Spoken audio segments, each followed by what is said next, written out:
existe un mundo mejor. Quédate a disfrutarlo, que juntos somos un montón. Y a este montón que juntos somos, porque si no estamos juntos no somos más este montón, le proponemos a partir de este momento nuestro pacto cotidiano de radio. Lo que hacemos es un ejercicio compartido. Creemos que de lunes a viernes de 14 a 16 aquí en la M530 Somos Radio podemos pactar con ustedes una combinación de nuestras imaginaciones. Al fin y al cabo, Eve Bonafini decía que si lo pensamos un poquito así, la radio es un asunto que nos funciona en los pasillos de la mente, en el teatro del cerebro. Y si esto es así, es porque el cerebro le agrega a lo que el oído le propone, a lo que la vista le propone, ahora que en el streaming podemos mirarnos o pispearnos, imágenes, colores, a veces sabores, perfumes, y de una u otra manera la dimensión chata de uno solo de los sentidos funcionando o dos se completa con un festín de sentidos. Y si la radio no es un festín de sentidos, si no te emociona, ¿para qué existe? Acción sin emoción, ¿para qué? Audición sin oír, ¿por qué? Mirar sin ver, ¿qué sentido tiene? Y entonces proponemos una experiencia. A veces esa experiencia sale redonda, a veces podemos perfeccionarla, pero en la búsqueda está una parte de la verdad del camino. Hay tanta gente que se conforma con las cosas como están, con conservar el orden establecido, que a veces el que intenta cambiarlo, aunque fracase, se destaca un montón. ¿Y qué es fracasar? No intentarlo. No es una cuestión de ganar o de perder. La única lucha que se pierde es la que se abandona. Y nosotros luchamos para hacer cada día un programa mejor y estar al servicio de muchísima gente que necesita una comunicación diferente. Es ahí el asunto central. Hay quienes creen que la realidad es echar muchos asuntos distintos e ir siguiendo la agenda que proponen los otros. La comunicación hegemónica e incluso la contrahegemónica, que dice lo contrario pero habla de las mismas cosas. Y a veces, la verdad, es sano dar una vuelta de página, tener la agenda propia, trabajar con la libreta de uno mismo, porque si no, caemos en una trampa que nos tienden para hacernos sentir que la realidad es esa realidad que ellos dicen que es la realidad, cuando en rigor se trata de una manipulación de todas las realidades para poner frente al banquete visual o auditivo del público interesado, eso que después se llama la gente o la opinión pública, temas que de por sí tienen no solo fecha de vencimiento, sino un copyright bien firmado. Es como cuando se habla de los mercados. ¿Quiénes son los mercados? ¿Qué es la opinión pública? ¿Quién fabrica la opinión pública y los mercados? ¿Existen o son virtualidades de la comunicación y en todo caso la representación de lo que los dueños de los medios de comunicación o sus empleados jerarquizados quieren transmitir a la sociedad? En esta guerra cultural que azota a la humanidad, y no desde ahora sino desde siempre, por ahí cambian las definiciones, pero los hechos existen desde antes, se ha diagnosticado ahora una realidad con la que convivimos. En rigor hay una división que separa a las personas sobre el planeta Tierra, la empatía o la falta de empatía, las ganas de cambiar para mejorar o las ganas de conservar el orden vigente porque nos beneficia. Y nosotros tenemos una elección de vida, como la mayoría de ustedes, sabemos de qué lado de las cosas estar, por más que a veces las cuestiones se vuelvan un poco turbulentas.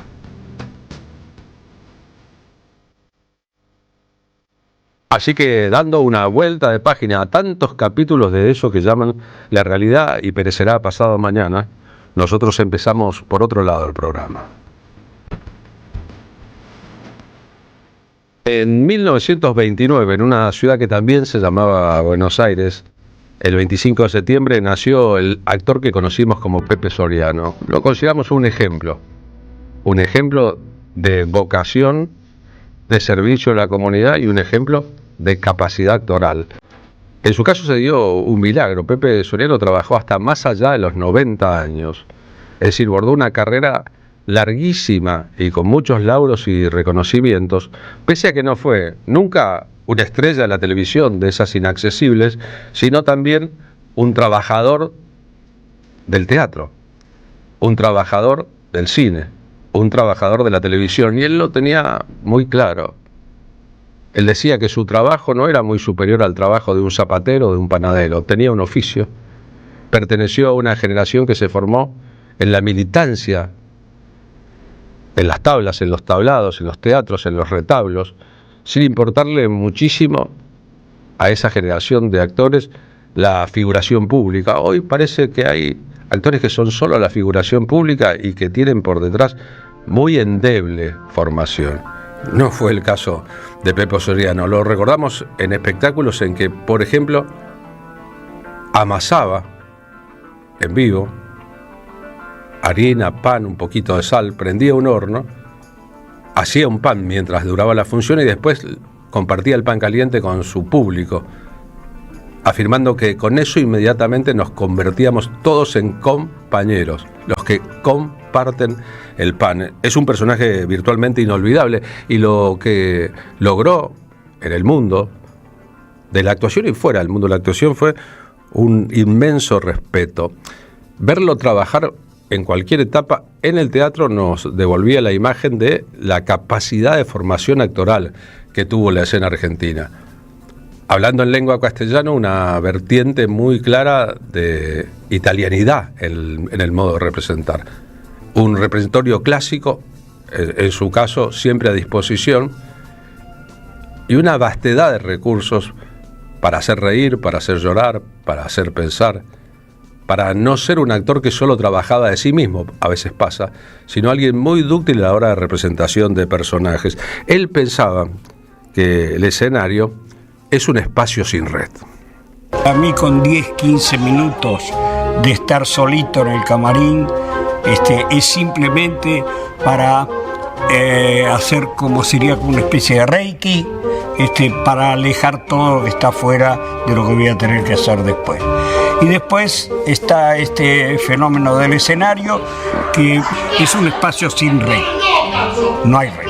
Una vez que se abrió el telón o se prendió la luz, vas de ahí hasta el final. Y esto supone que es como caminar como un funambulista en la cuerda. Acá en el teatro está eso que ves, y a partir de eso que ves tiene que suceder. Y tiene que suceder, porque la gente está frente a vos.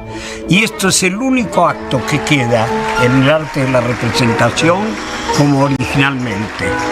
La condición de oficiante por los comulgantes. La condición religiosa del trabajo. Y yo creo que eso es muy hermoso. Cuando lo pensamos y lo recordamos y la mente busca imágenes o momentos, fue el alemán Schul en La Patagonia Rebelde, uno de los protagonistas de esa película.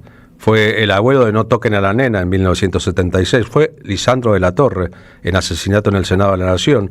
En realidad había hecho de Lisandro primero en una obra de teatro muy exitosa y luego vino la película. Fue el personaje italiano Don Berto en televisión.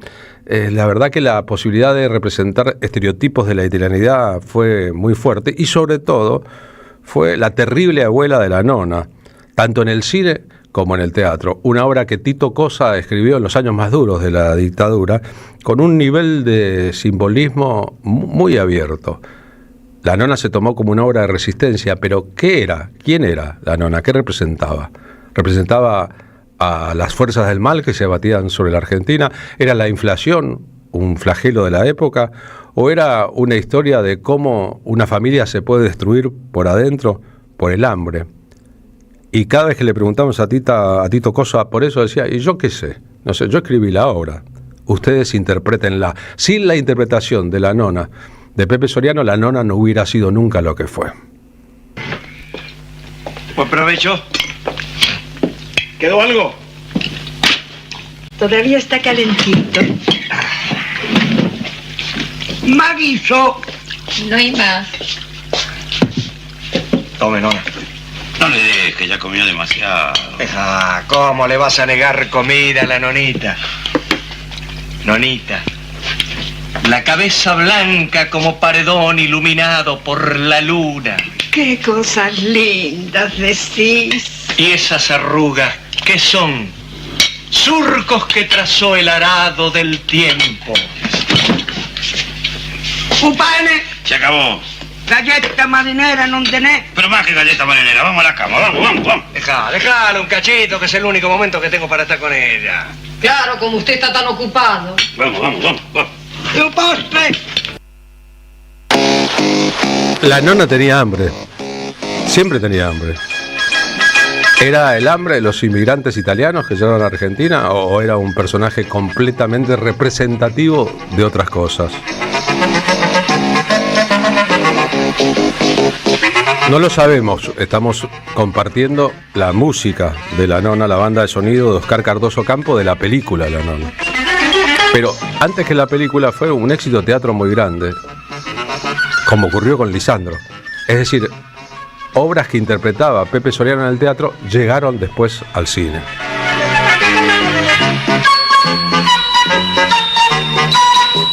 Tuvo también su carrera en España. Un papel importante en la película Espérame en el cielo. Interpretaba a un doble del dictador Francisco Franco. Y una serie de televisión muy famosa, Farmacia de Guardia. En España siempre valoraron mucho a actores argentinos como Pepe Soriano, como Héctor Alterio, como Alfredo Alcón, salidos de una escuela de actuación, la Escuela Argentina de Actuación, en que el dramatismo, la comicidad y todos los géneros posibles están tamizados también por la necesidad de los actores de ser muy dúctiles para conseguir más cantidad de trabajo. Y no es un tema menor.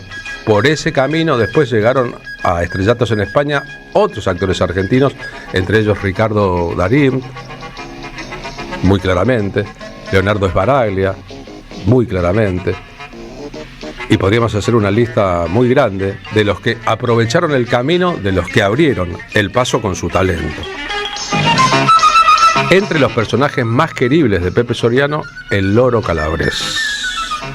Yo decía, como testimonio y para la reflexión, porque siento que en una instancia histórica en que los seres humanos, aún negándolo, nos debatimos en la búsqueda desesperada de un rinconcito de calor, un lugarcito donde compartir un afecto con alguien. Precisamente por esa búsqueda de ese afecto, Elías es condenado al mundo de la locura. Yo rescaté las últimas palabras de Elías, pronunciadas frente a los psiquiatras, antes de entrar definitivamente en ese largo viaje, generalmente sin regreso, y también sin definición, que es el mundo de la locura.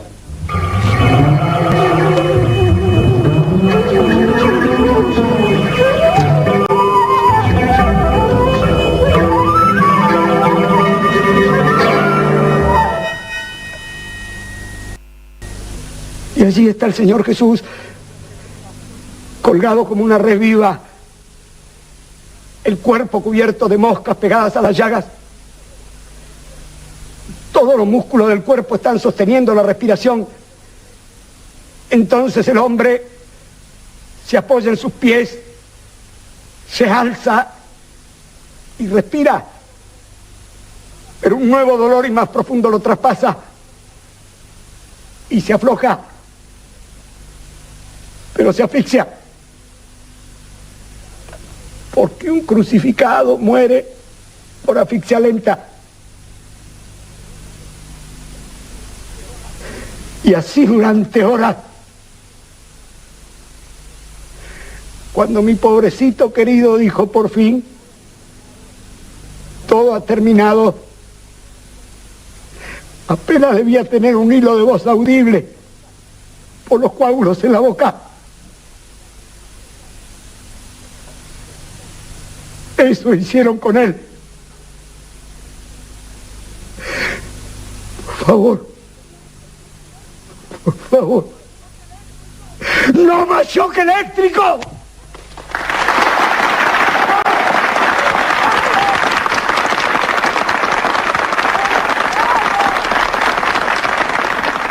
Hay que decir que esta es una versión del Loro Calabrés formulada para la televisión, transmitida por ATC el año 1979. No es menor el asunto del texto y el contexto en este caso. Para la generación que crecía en los años 70, la participación en la Patagonia Rebelde de Pepe Soriano como el alemán Schulz fue un toque definitivo a su carrera. Héctor Alterio, Federico Lupi, Pepe Soriano y Luis Brandoni en los protagónicos de esta historia que Héctor Olivera quiso contar a partir de las investigaciones de Osvaldo Bayer sobre los crímenes en la Patagonia, conocidos como la Patagonia Trágica o la Patagonia Rebelde, en 1921. Otra vez, en un contexto complicadísimo, el 74, una película que luego les valdría persecuciones y censuras a todos los responsables, porque el estreno de la película ya de por sí fue una hazaña en un clima caldeado en la política en la Argentina, el año en que Perón moriría, el año en que la derecha del peronismo se robustecería y aquellas historias de los rebeldes del pasado tenían muchos valores simbólicos diferentes. Pepe Soriano la gastaba. Esta es la escena final de la Patagonia Rebelde. Y lo digo bien claro para que no queden dudas. La única forma de ganar es con las armas. Compañeros, les presento la moción de entregarnos sin condiciones.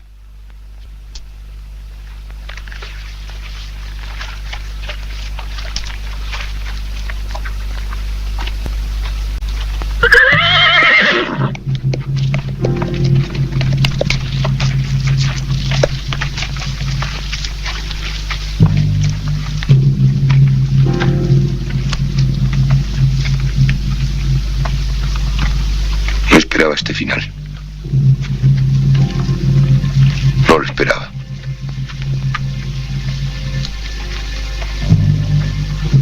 Vamos, alemán.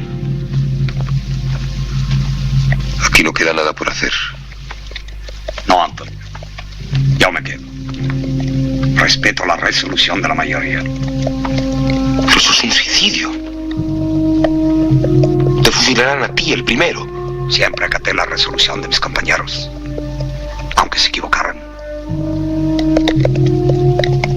Hoy han elegido la muerte. Yo también la respeto. Pero no soy carne para tirar a los perros. Si es para pelear, me quedo. Pero los compañeros no quieren pelear. Yo sí. Yo seguiré luchando.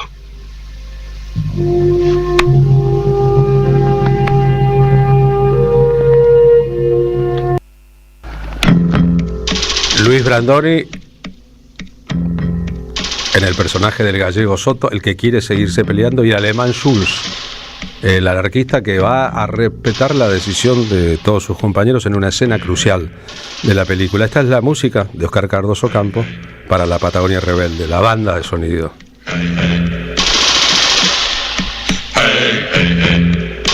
Es una película completamente clásica en la historia del cine,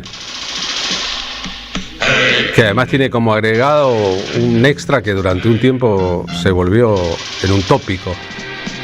El joven militante peronista de Santa Cruz, Néstor Kirchner, había participado en algunas escenas de masa, como un aporte que el gobernador de la provincia entonces, Jorge Zepernik, le hizo a la producción de esta película.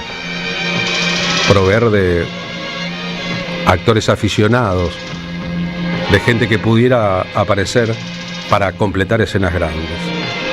Por eso, durante los años de Néstor Kirchner en el poder o en el gobierno, se hizo un gran homenaje global a esta obra. Pepe murió en un septiembre hace 2 años. Tuvo una vida completamente fructuosa. Logró lo que pocos logran: la unanimidad, el cariño y sobre todo el respeto de la sociedad que lo rodeó, a diferencia de tantos otros, algunos de los cuales hemos escuchado y visto en esta tarde.